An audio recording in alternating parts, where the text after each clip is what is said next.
This week's video is a little bit out of the ordinary, but first, you're gonna need an introduction.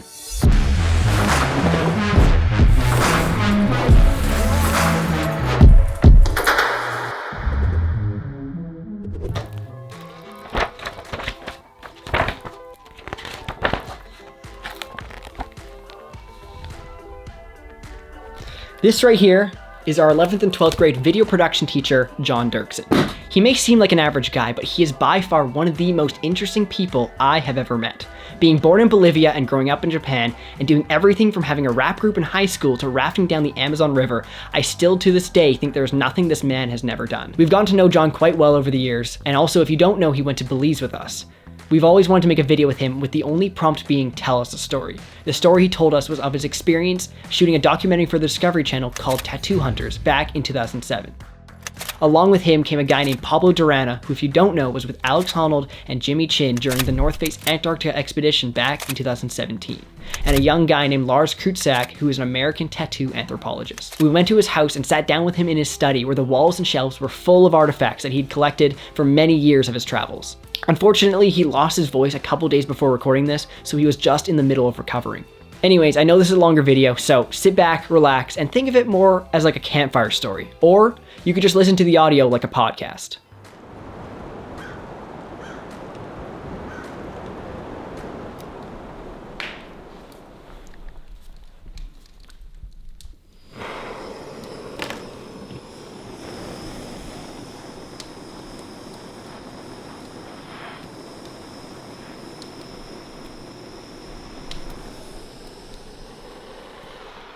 It took 2 years to get the proper permits to get back in. But in 2008, we found ourselves back in Dibrugarh in northeastern India and driving up into the hills. They had special ceremonies planned, and one of them, the one that really excited me, was this mock headhunt that they were going to do, where they were going to show us exactly in the time of headhunting what that would look like and reenact it for us. So we were psyched for that. This is where I met a guy named Pablo Durana. He was a 24-year-old filmmaker, and he was kind of a do-all guy. He filmed, he was a messenger of all kinds. He's just, humble, hardworking, intelligent, just a great guy all around and fun to be with. And our cameraman from Australia, the director, Jennifer Winston, with Discovery, and so on. Our arrival was like their one chance to show the rest of the world who they were as a people. And they were the kind of people who often in India were looked down upon because they were tribal people. And sometimes in India, this was my impression, was that tribal people were seen as second-class citizens. Having a tattoo was like a brand against you. And we were going in to say the exact opposite. And Lars Krutak, who was very astute in this way, he went in, and as we started to meet the people and talk about our shoot, he started impressing upon him, look, what we're trying to do is see a revival of tattooing in your culture. I was the expedition leader, and as the expedition leader, I had 3 guys gathering intel for me. It sounds kind of CIA, op. On the 7th day of shooting, we were filming an old man collecting sap from the poppy flower. Now, if you know anything about poppies, it's what they make heroin from, and in this case, opium. And while we're shooting this, I'm standing in the background, and one of my intel guys, a tribal guy, comes up to me and he says, Mr. John, they call me, there's a rumor that the NSCNK, the rebels, are moving up the valley. They know you're here, and they know that you have cash. I didn't know what to do. It was kind of like George Bush on 9/11, where he just sat there for 15 minutes. I had to do the same kind of thing, where if I told that people were moving up the valley, most likely Discovery Channel would have to make the decision to pull the shoot.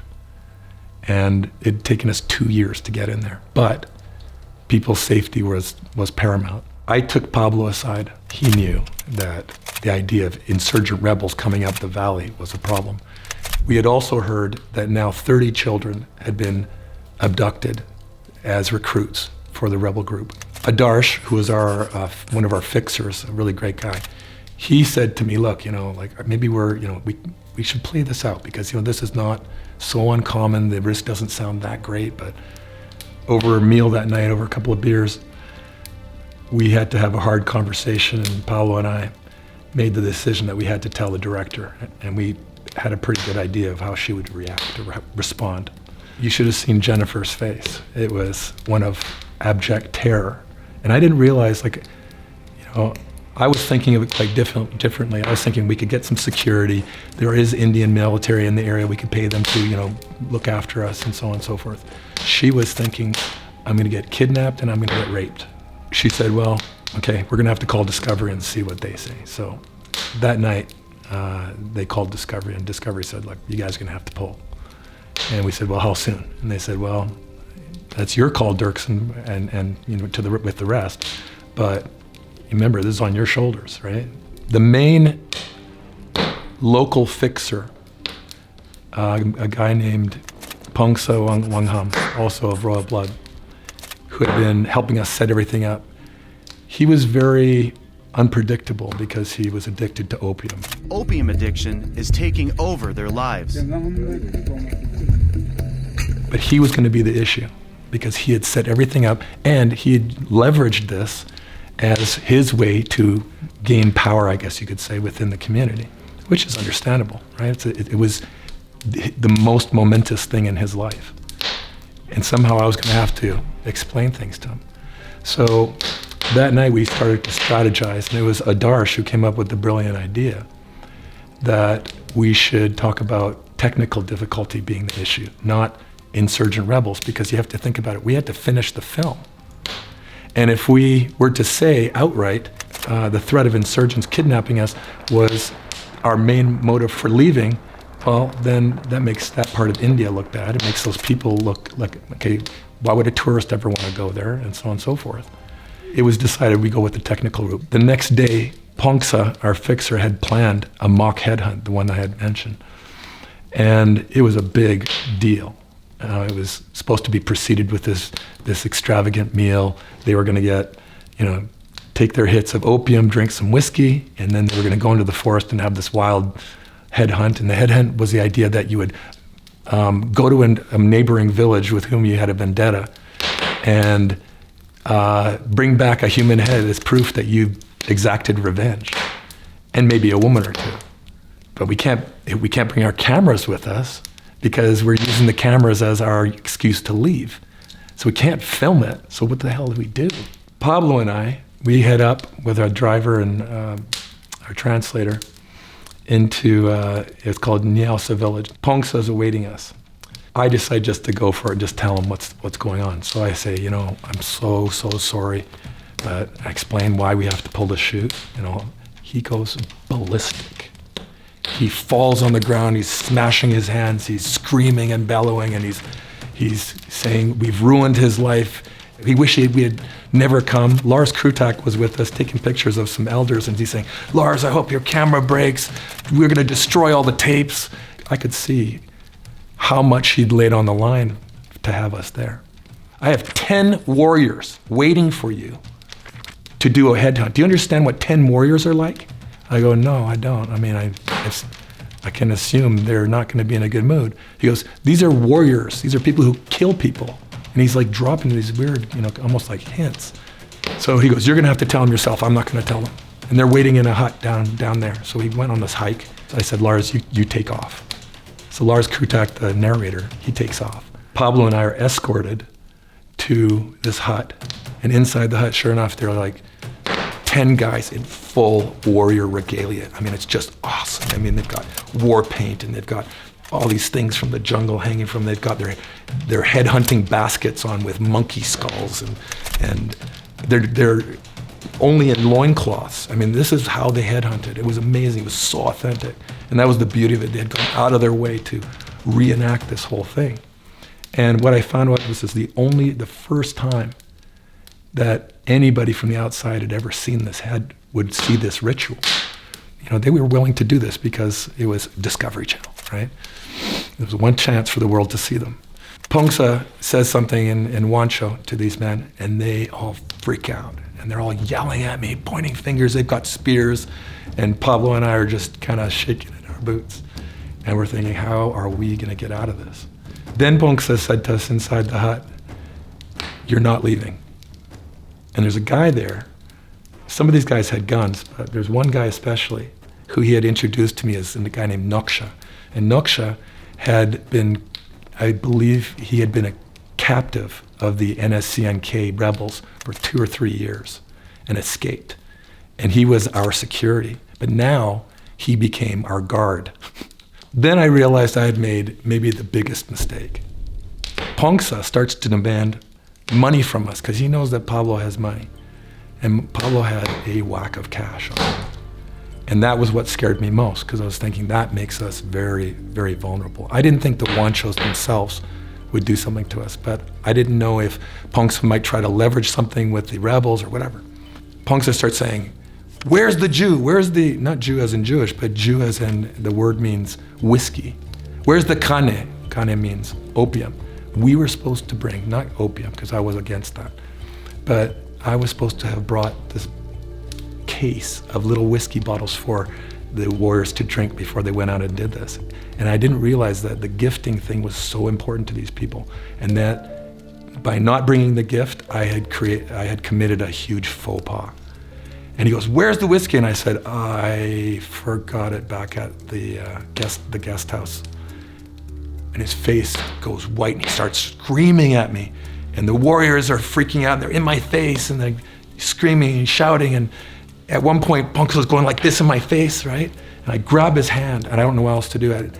Something that I had read in a book, an anthropological study of these people had come into my head, and it was that they were Christians. They were Baptist Christians.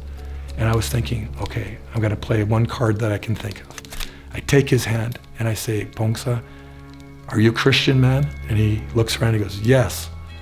And then I take his hand, and in an act of submission, I take his hand and I put it to my forehead. And I say, surely there is something that I can do that will earn your forgiveness. And the men all stop shouting. Pablo's looking at me. And the men, one by one, are all quiet. And then Ponxa says something to them.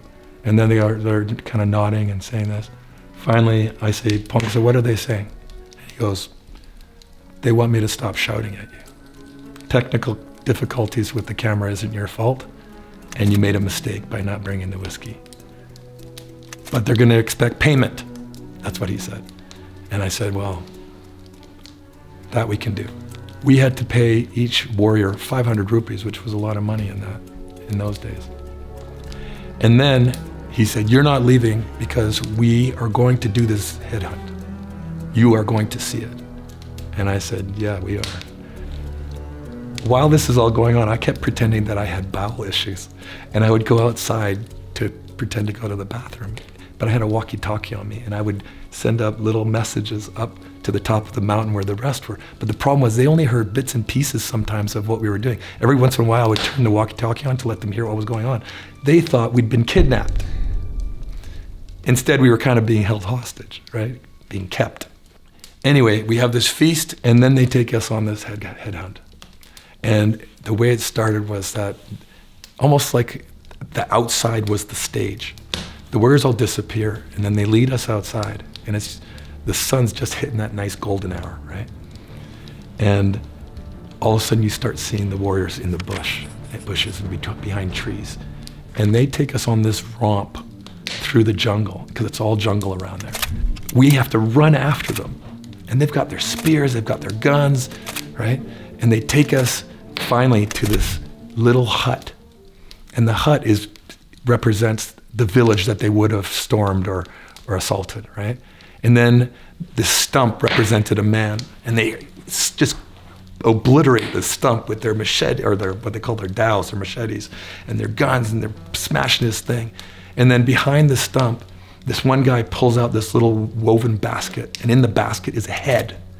And it looks like a human head. It's got black hair on it, and it apparently was real human hair, but it was a wooden head that they had smoked, so it was all brown and scary. It was just terrifying. And they pull it up and they hold it up, and this head, and they're shrieking and hollering in victory, and they put it in their headhunting basket, and then they take off again. We have to run after them. It was the most difficult, awesome, inspiring photography we had ever done.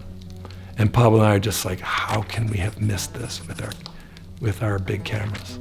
From what we understood, we were the first and maybe the last people to ever see, from the outside, to see this particular headhunt. Then there was the problem, we had to extricate, like pull ourselves out of the situation. After the headhunt, it took us another 3 hours of making sure everybody got paid, because we promised compensation for people being away from their fields. Whatever time you take away from your fields, we'll pay you. We would do that here. I was worried that my guide, Fortune, who had given us the intel, might get in trouble for bringing the shoot to a close. But he was just doing his job. And so I told him to become scarce. And then I met up with Lars Kutak and Jennifer and the others who were up there. And I sat down with the emperor, and the emperor was always in an elevated position. He always sat lower than he did. And he always sat around the fire. It was a beautiful tradition. And this is what he told us. He goes, Mr. John, if, as you say, you have technical difficulties with your cameras, we can't help that. And we understand why you would leave.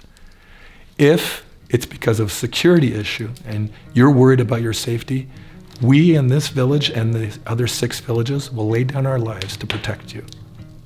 And Pablo, he goes, Emperor Wangam, there is no way anybody's gonna die to make a documentary. That's not what this is about, right? Nobody dies for a documentary. And that kind of sealed it for us. And we made the decision, for sure we gotta leave. Poor Jennifer, the director, was frantic. She had heard that we had been kidnapped. So she's packing everything up back at our guest house we were staying. And that became part of the story, because I said, just tell the story the way it happened. And be authentic. And they agreed. There was this really beautiful scene where Lars, Pablo, myself, and Jennifer and the others were face to face with Emperor Wangam, and he was always, a very poignant man. Even though he's only 26, he always said the right thing, and he said, I have gifts for you. Because I had known him longest, I think we had really created this bond, and I really felt horrible for him because we were kind of leaving them in the lurch. And he still was so gracious, and he gave me a couple of things. And one of the things was, during the shoot, you'll see if you watch the Discovery Channel shoot, he's carving this quiver. He found this, like Pablo, I got a bow, and this one had some ivory on it. It was a 100-year-old bow that they didn't use anymore. And he showed me how to shoot the arrows using the ones that he had carved himself. And I received, this may not look like much, but each of these little links is woven out of a piece of grass. And it takes an hour to do each link. That's what I was told. So that blew me away. But for some reason, the thing that hit me the hardest and really made me break was this weird little pendant that he gave me, which has some kind of beautiful emerald colored beetle in it, in plastic or resin. And he wore this around his neck. And he took it off and he gave it to me. He goes, Mr. John, I want you to have this. And I was blown away, and I didn't know what else to give him. So I went into my bag and gave him my monster Victorinox Swiss Army knife.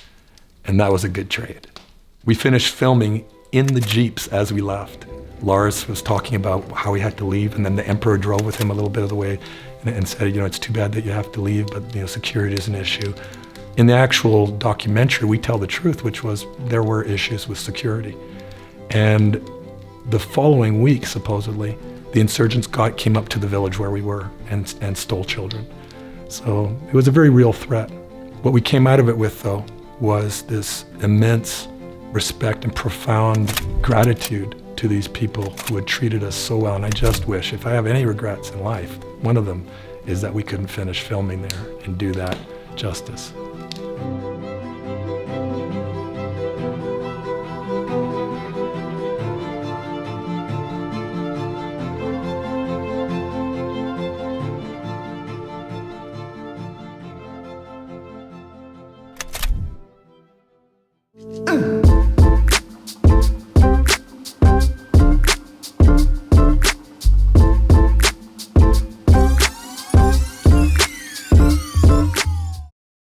So she's creating the needle here, and they're rolling the threads to wrap it with.